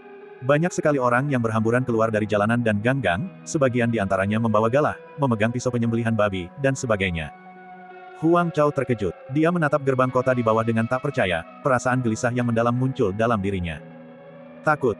Jenderal, apa yang harus kita lakukan? Mungkin kita harus membunuhnya. Salah seorang prajurit berbicara, suaranya sedikit bergetar. Namun, Huang Chao menamparkan wajah prajurit itu, menyebabkan prajurit itu terhuyung-huyung. Huang Chao berteriak, "Apakah kau benar-benar ingin aku terus hidup seperti ini? Jika kau tidak bisa menyelesaikan ini, aku akan..." Namun saat dia berbicara, dia sudah menunjukkan penampilan luar yang garang tetapi hati yang lemah. "Lepaskan Jenderal Yi! Lepaskan Jenderal Yi! Lepaskan Jenderal Yi!" Orang-orang itu sangat marah, meraung-raung sambil mendekat selangkah demi selangkah. Di atas tembok kota, semua prajurit gemetar, merasakan ketakutan yang mendalam. 10 orang biasa tidak menakutkan, begitu pula 100 orang. Tapi bagaimana dengan 1000, 10.000, atau 100.000? Siapa yang bisa menghentikan kekuatan terbesar di dunia? Menyetir. Pada saat itu, teriakan keras tiba-tiba terdengar. Dengan Jenderal Zhang Linbo di sini, siapa yang berani bertindak gegabah? Zhang Linbo ada di sini. Dia memimpin serangan, mengacungkan pedang berbentuk bulan sabit dan mengenakan baju zirah, memancarkan aura yang mengesankan. Ratusan pasukan kavaleri meraung di belakangnya, diikuti oleh pasukan infanteri yang tak terhitung jumlahnya yang segera melindungi tembok kota. Siapapun yang berani menerobos tembok kota akan dibunuh. Zhang Linbo meraung, dan seketika itu juga, ribuan tentara yang dibawanya mengangkat tombak mereka, mengarahkannya ke warga sipil yang tidak bersenjata. Dalam sekejap, kerumunan orang itu berhenti mendadak, seolah-olah sebuah sungai besar terbelah menjadi dua. Kekuatan suatu pasukan tidak tertandingi dan tak tergoyahkan. Orang-orang di sekitar mereka sudah merasakan ketakutan. Mereka bersemangat dan marah, tetapi bagaimana mungkin mereka, hanya dengan 2 kepalan tangan, dapat melawan tombak baja. Hanya lelaki tua yang sebelumnya membela Yi Tian yang tidak takut mati dan mendekat selangkah demi selangkah tanpa rasa takut. Zhang Linbo memacu kudanya ke depan, pedangnya terhunus. Dia melirik dingin ke arah lelaki tua pemimpin itu dan berteriak. Dasar bajingan tua, berani-beraninya kau memprovokasi rakyat. Hari ini juga aku akan membunuhmu di tempat. Dengan itu, dia menyentakkan kendali, dan kuda yang bersemangat itu berlari mendekat, pedang berbentuk bulan sabit itu menebas dengan ganas. Dan pada saat ini, di sisi lain gerbang kota, gerbang utama tiba-tiba terbuka, dan seorang penunggang kuda memimpin pasukan dengan kecepatan penuh. Fu Yi akhirnya mendekat, seluruh tubuhnya dipenuhi keringat, jantungnya berdebar kencang. Dia akhirnya tiba, dan hal pertama yang dilihatnya adalah Yi Tian tergantung di tembok kota. Namun kemudian pupil matanya tiba-tiba melebar, dan dia menatap tak percaya pada apa yang ada di depannya, sambil berseru dengan tak percaya. Tidak. Di depan. Engah. Darah berceceran di mana-mana. Lelaki tua itu, yang tak kenal takut dan teguh membela Yi Tian dan yang matanya dipenuhi air mata darah untuk sang pahlawan, kepalanya terguling ke tanah dengan bunyi gedebuk. Zhang Linbo dengan dingin menahan kudanya, mengacungkan pedangnya, kehadirannya yang mengintimidasi sangat menakutkan, darah merah terus menetes dari tombaknya. Bagian 739. Semua orang di ruangan itu terdiam sejenak, pemandangan emosi yang meluap beberapa saat sebelumnya seketika berubah menjadi sandiwara tanpa suara. Semua orang menatap Zhang Linbo dengan tak percaya. Zhang Linbo mencibir, auranya sangat mengintimidasi. Bagaimanapun, dia adalah seorang veteran yang telah bertempur di medan perang selama bertahun-tahun. Dia memancarkan niat membunuh yang kuat yang membuat orang biasa tidak berani mendekatinya. Dia melirik pedang sabitnya, perlahan menariknya lebih dekat, meniupnya, dan meniup tetesan darah yang tersisa di pedang itu. Pedang berharga itu seputih air, tanpa noda. Dasar bajingan tua, berani-beraninya kau bertindak sembrono seperti itu. Kau mencari kematian. Dia melirik dengan jijik ke arah lelaki tua yang tubuhnya telah dimutilasi, lalu mengangkat pandangannya dan menyapu tempat kejadian. Saat tatapan membunuhnya menyapu kerumunan, orang-orang di sekitarnya merasakan hawa dingin menjalar di punggung mereka. Ini adalah monster pembunuh. Dia tidak akan menunjukkan belas kasihan sedikit pun di bawah pedangnya. Zhang Linbo. Di tembok kota, Yi Tian, yang tergantung di sana, merasakan sakit yang luar biasa ketika melihat pemandangan ini. Ia seolah melupakan semua rasa sakit di tubuhnya saat ini, dan hanya ada siksaan tanpa akhir di hatinya. Orang tua ini meninggal karena dia. Seandainya bukan karena memperjuangkan keadilan untuknya, seandainya bukan karena membuat Chen Jiantao membebaskannya. Mungkin orang tua ini tidak akan meninggal. Dia bergumam pada dirinya sendiri, menatap Zhang Linbo dengan niat membunuh yang tak tertandingi di matanya. Dalam hidup ini, apapun cara yang kugunakan, aku, Yi Tian, akan membuatmu membayar harga atas apa yang telah kau lakukan hari ini. Dia mengertakkan giginya, hatinya dipenuhi sumpah darah. Heh, siapa lagi yang ingin mati? Zhang Linbo, sambil menggenggam pedang panjangnya, dengan dingin mengamati kerumunan dan berteriak. Dasar pembuat onar, apa kalian tahu apa itu hukum nasional? Apa kalian tahu apa itu peraturan militer? Pengkhianat ini telah melanggar perintah militer, dan kalian semua berani membelanya. Apakah kalian ingin mati? Sekarang, pergilah dari sini. Pulanglah dan lakukan apa yang seharusnya kau lakukan, atau kalau tidak, hari ini aku, Sang Jenderal, akan membiarkanmu merasakan pahitnya kematian. Suaranya menggema di seluruh arena. Begitu dia selesai berbicara, para prajuritnya melangkah maju dengan tiba-tiba, mengacungkan tombak mereka dan berteriak serempak. Membunuh. Aura pembunuh terpancar darinya. Semua orang tampak sangat terguncang. Mengerikan. Pada saat itu, semua orang dipenuhi dengan kemarahan yang luar biasa, namun juga merasakan ketidakberdayaan yang mendalam. Sialan, sekumpulan binatang buas. Sekumpulan binatang buas. Mereka pengecut seperti sekelompok pengecut tak punya pendirian saat menghadapi orang-orang Liao, tetapi mereka sangat tangguh saat berurusan dengan orang-orang kita sendiri. Kong Gengji yang sudah tua adalah orang yang sangat berbudi luhur dan memiliki reputasi tinggi di Sanhaiguan kami. Tidak seorang pun mengatakan hal buruk tentangnya, namun ia meninggal di tangan mereka. Banyak orang biasa yang menahan amarah, tetapi tidak berani bersuara. Lagi pula, ada terlalu banyak tentara di sekitar mereka, dan mereka tidak bersenjata. Jika mereka benar-benar menyerbu, mereka hanya akan dibantai. Tidak ada jalan lain. Sialan kalian para pembuat onar, enyahlah dari sini. Di atas tembok kota, Huang Chao akhirnya tersadar. Melihat situasi sudah terkendali, dia langsung kembali bersikap arogan dan berteriak dengan marah. Kau tidak mau pergi. Kalau begitu teruslah menonton pertunjukan ini. Akan kutunjukkan padamu bahwa yang kau sebut pahlawan itu hanyalah pengecut di tanganku. Dengan lambaian tangannya, seorang prajurit di sebelahnya segera membawakan ember air asin lainnya. Dia mengambil air asin itu dan berkata dengan nada mengancam. Hari ini, aku akan menyiramkan air garam ke lukanya, dan siapa yang berani membangkang. Aku akan membuatnya menderita sampai mati.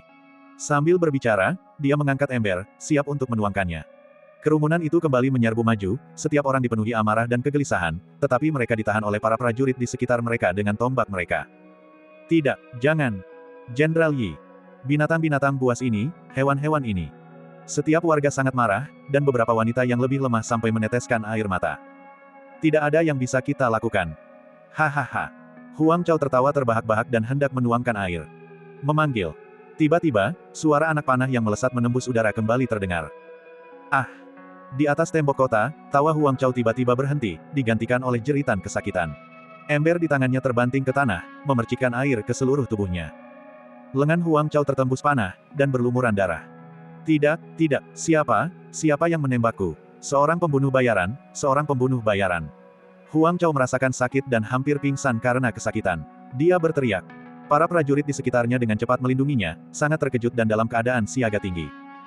Di bawah sana, semua orang terkejut. Apa yang terjadi? Mengapa tiba-tiba seseorang menembaknya? Siapakah dia? Berani sekali. Apa kau tidak takut mati? Zhang Linbo juga terkejut. Ia langsung menoleh dan melihat ke arah panah itu. Tiba-tiba, ia melihat sekelompok prajurit kavaleri yang gagah menatapnya dari ujung kerumunan yang lain. Salah. Jantung Zhang Linbo berdebar kencang. Bagaimana mungkin para prajurit kavaleri ini tidak menyadari hal ini sebelumnya? Ini benar-benar berbeda dari yang ada di dalam San Haiguan. Minggir semuanya. Ekspresi Zhang Linbo seketika berubah menjadi sangat serius. Dengan lambaian pedang panjangnya, sekelompok tentara bergegas keluar dan memisahkan warga sipil di tengah, membuka jalan lebar bagi mereka. Di ujung jalan utama yang berlawanan, Fuyi memimpin 300 pasukan kavaleri besi, menghadapi Zhang Linbo di kejauhan. Di tangan Fuyi, tali busur dari busur besi yang keras itu masih bergetar.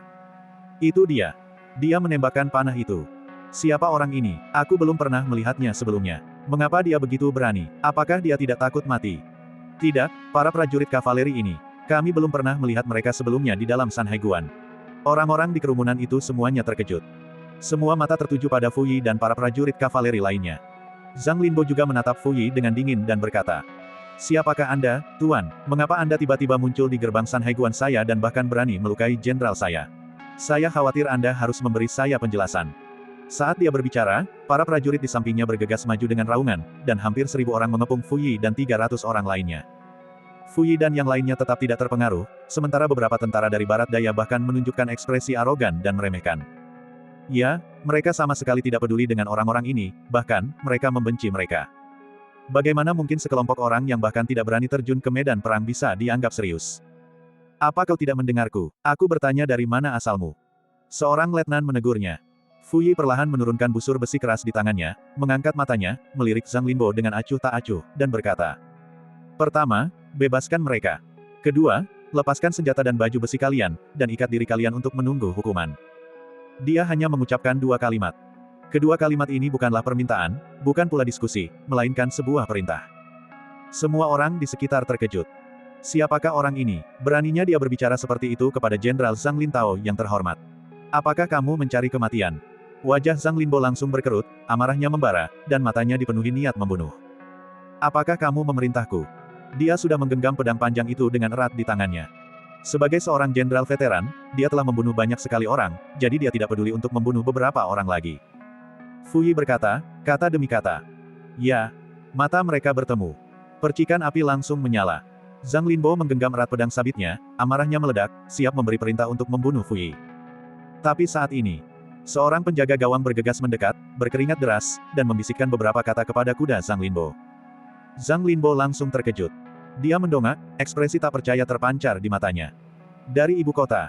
Penjaga gawang itu memberitahunya bahwa orang-orang ini adalah garda terdepan dari bala bantuan yang datang dari ibu kota. Fu Yi menatapnya dingin tanpa mengucapkan sepatah kata pun. Mendengus. Zhang Linbo mendengus dingin dan berkata, "Lalu kenapa kalau kau dari ibu kota? Di San Haiguan ini, jika kau berani melukai anak buahku, aku akan membunuhmu, dan komandanmu tak akan berani berkata sepatah kata pun." Dia tetap bersikap acuh tak acuh dan merasa superior. Karena dialah jenderal yang menjaga utara. Pasukan bala bantuan yang dikirim oleh Istana Kekaisaran pasti tidak akan memiliki pangkat yang jauh lebih tinggi darinya, jadi dia tidak takut.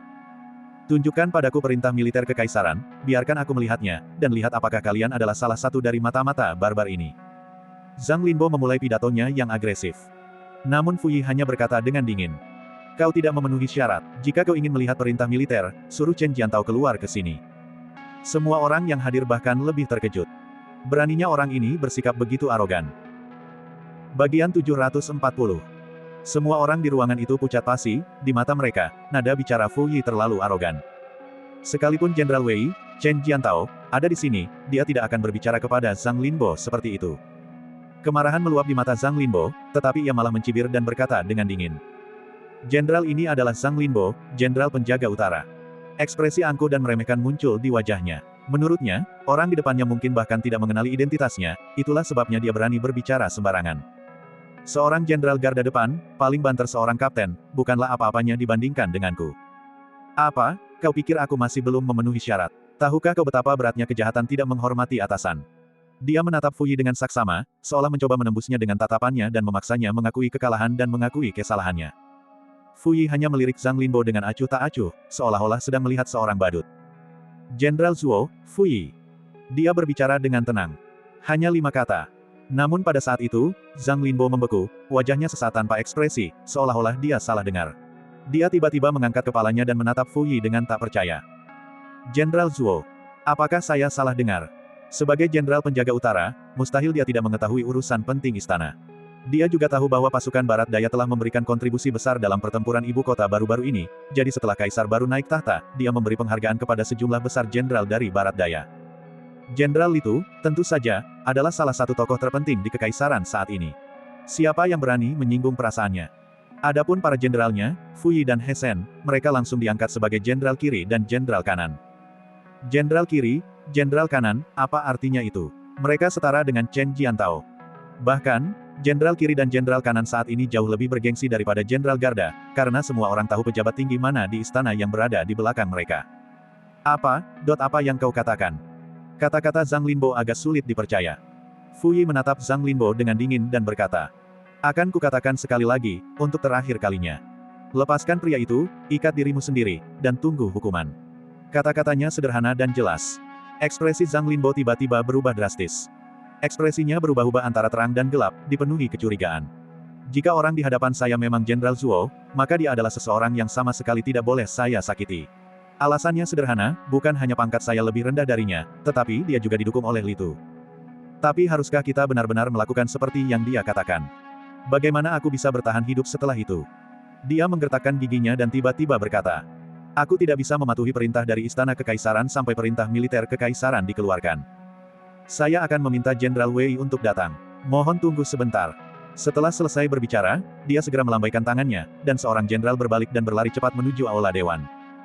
Fu Yi hanya menggelengkan kepalanya dengan dingin dan berkata, kamu benar-benar keras kepala. Kalau begitu, jangan salahkan aku. Setelah mengatakan itu, dia tiba-tiba menggenggam busur besi di tangannya lagi, memasang anak panah, dan menariknya. Dia membidik Yi Tian, yang tergantung di tembok kota, menarik tali busurnya hingga tegang, lalu tiba-tiba menembakkan anak panah. Memanggil. Terdengar suara desing, dan sesaat kemudian, anak panah itu melesat melewati menara kota dan menembus tembok kota. Tali yang menggantung Yi Tian terkena anak panah dan putus tiba-tiba. Seorang prajurit kavaleri sudah berpacu keluar dari samping. Siapa yang berani? Beberapa prajurit dari San Haiguan berteriak, tetapi pasukan kavaleri di sekitar Fu Yi sudah bergerak. Begitu pasukan kavaleri bergerak, tidak ada yang bisa menghentikan mereka. 10 orang menyerbu keluar, dan sekitar selusin prajurit San Haiguan yang menghalangi jalan mereka langsung ditebas seperti daun kering.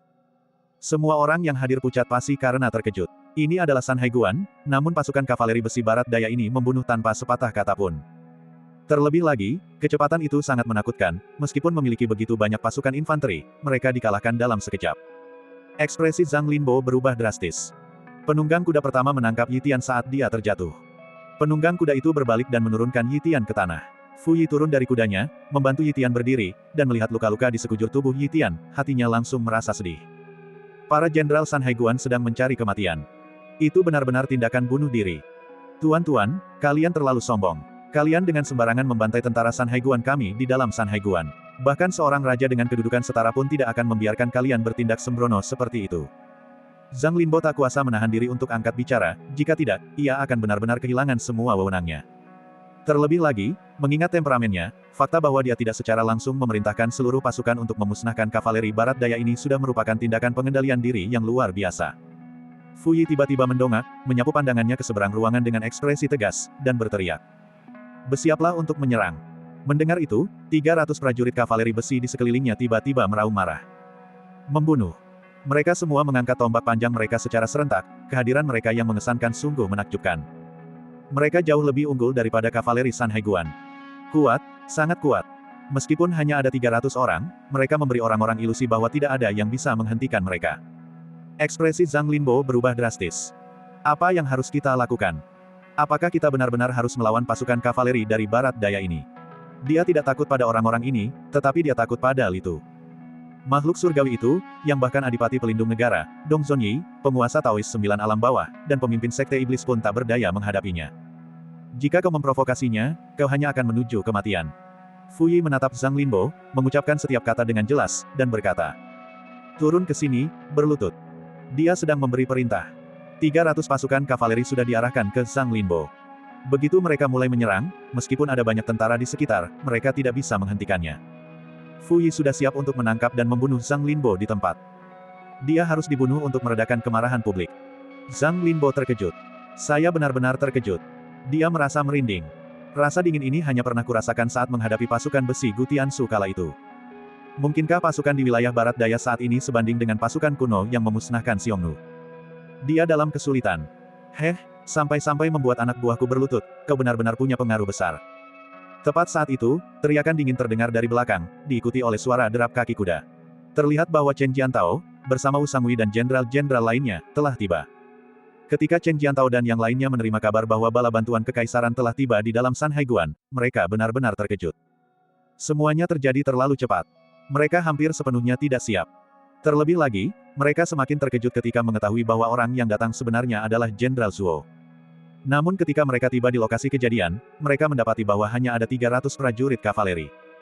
Orang yang datang itu mustahil adalah Jenderal Zuo Fui. Jenderal Chen, jangan khawatir. Adalah hal yang wajar bagi istana untuk memiliki bala bantuan, dan juga masuk akal bagi mereka untuk mengirim Jenderal Zuo.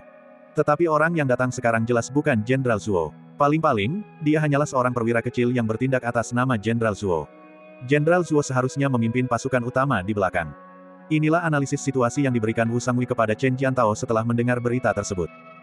Karena situasi di istana baru saja stabil, Jenderal Litu tidak mungkin memimpin pertempuran secara pribadi, dan Jenderal kereta perang dan kavaleri juga perlu tetap berada di ibu kota. Menurut mereka, yang paling banyak dapat mereka kirim hanyalah Jenderal kiri dan Jenderal kanan.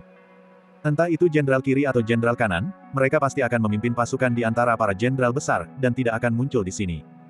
Oleh karena itu, orang yang memimpin 300 orang ini kemungkinan besar hanyalah seorang kapten garda depan berpangkat rendah atau sejenisnya. Namun bagaimana mungkin Chen Jiantao tidak marah karena seorang ajudan biasa berani berbicara seperti itu kepada seorang jenderal terhormat dari utara?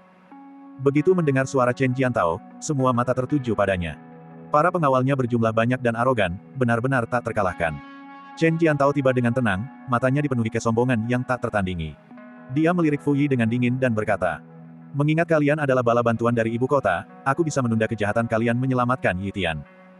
Tunjukkan padaku perintah militernya, biar aku lihat. Jangankan kau, bahkan jika komandanmu Fu Yi datang, dia mungkin tidak akan berani bersikap sombong seperti itu. Di sini, kalian ber-300 prajurit kavaleri sebaiknya bersikap sopan. Matanya penuh dengan rasa jijik. 300 orang, dan mereka benar-benar berani mengamuk di kota. Dia tentu saja sangat tidak senang. Fu Yi tersenyum, tetapi ada rasa ketidakberdayaan yang mendalam dalam senyumannya. Dia sudah tiba, tetapi pihak lain mengira dia bukan Fu Yi. Itu tidak masuk akal. Aku ingin menyelamatkanmu, tetapi kau bersikeras mencari kematian. Fu Yi menggelengkan kepalanya dan berkata, kalau begitu, kamu tinggal menunggu kematian. Kata-katanya sangat dingin.